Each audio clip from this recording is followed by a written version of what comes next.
So kung walang hari, ano yung namumuno sa kanila? Ang tawag doon, consul. Tapos, yung consul, yung mga namumuno nun, yung mga senators. So, yun yung form of government na nila later on after the Roman monarchy. So, the Republic of Rome. And all throughout those period, unti-unting lumalakas ang Roma. Kasi, yung Rome, maliit na bahagi lang naman siya ng Italy. So later on, as time goes by, unti-unti nilang nakakalaban, natatalo, yung mga neighboring communities nila.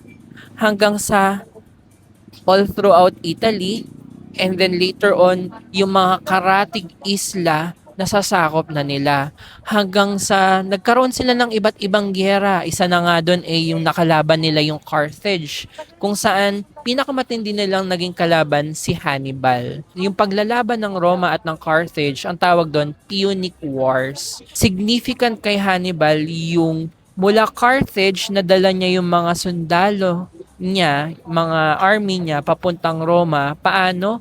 Gumamit siya ng mga war elephants. So gamit yung mga elepante, no, nakarating sila ng Roma at isa-isang sa bawat wars noon natatalo yung Rome, at isa na nga doon yung pinakamatinding pagkatalo ng Rome, yung the war at Cannae.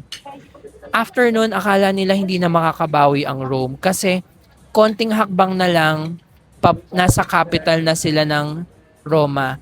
Pero ang naging paraan ng mga Romans dati lumusob sila sa mismong Carthage. At nung natalo yung Carthage, dahil hindi naman hari si Hannibal, siya ay general, nung natalo yung Carthage, pinauwi si Hannibal. So, anong nangyari kay Hannibal, after niya maging leader ng war, naging politician na lang po siya, no? So, parang ano, no, parang familiar yung kwentong mga ganun, no? After mo maging general, no, nagsenador, ganun. Mga iba't ibang gera. So, ilan lamang yon. At syempre, bago naging makapangyarihan ng Roma, ano ba yung namamayag pagbago yung Roma? Ang Gresya or ang Greece. And definitively, natalo ng Rome ang Greece nung nawasak ng Rome ang Corinth, ang bayan ng Corinto.